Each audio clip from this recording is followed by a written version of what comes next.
frontières.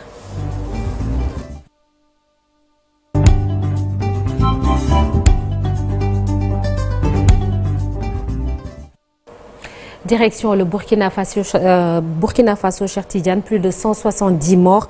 Ce sont des personnes exécutées dans des attaques de villages le 25 février dernier. Oui, Nathan, vous l'avez dit, quelques 170 personnes qui ont été exécutées lors d'attaques meurtrières massives de 3 villages au cours d'une seule journée la semaine dernière dans le nord du Burkina Faso, dirigés par des militaires en proie aux violences djihadistes qui explosent.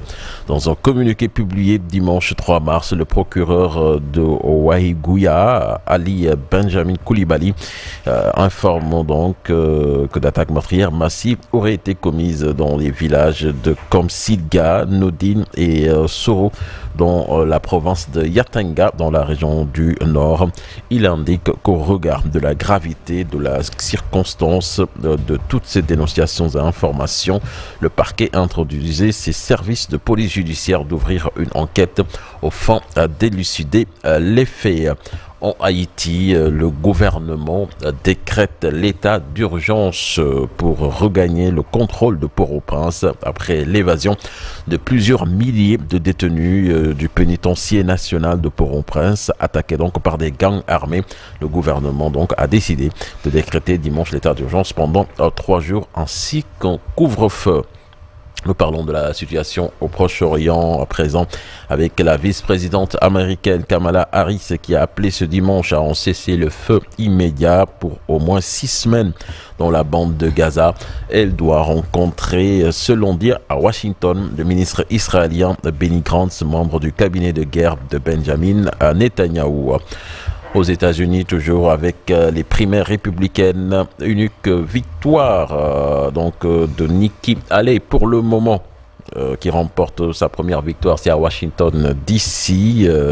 Nikki Haley, qui a remporté la primaire dans la capitale fédérale Washington, décroche plutôt sa première victoire à la portée symbolique, elle qui est concurrente de Donald Trump, l'ancien président américain, candidat à la candidature chez les Républicains.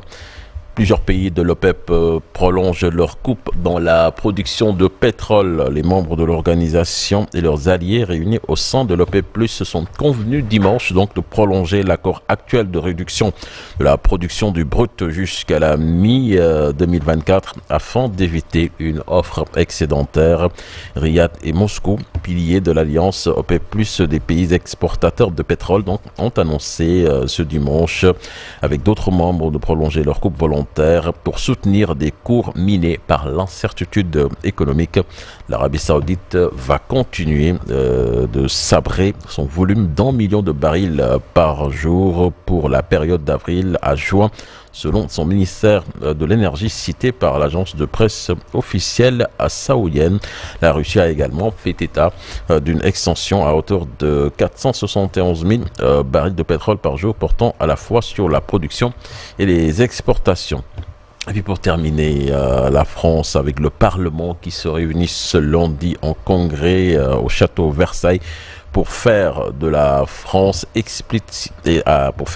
le premier pays au monde à inscrire explicitement dans sa constitution l'interruption volontaire de grossesse et protéger le droit à l'avortement, en recul dans nombre de pays, soutenu par plus de 80% de la population française selon divers sondages.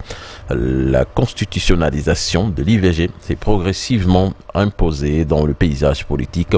Même la droite et l'extrême droite, historiquement opposées aux politiquement sceptiques, ont fini par voter majoritairement pour la réforme. Sornanada. Merci beaucoup, cher Tidiane Diao. Retrouvez toute l'actualité internationale aux alentours de 7h25 dans la seconde partie.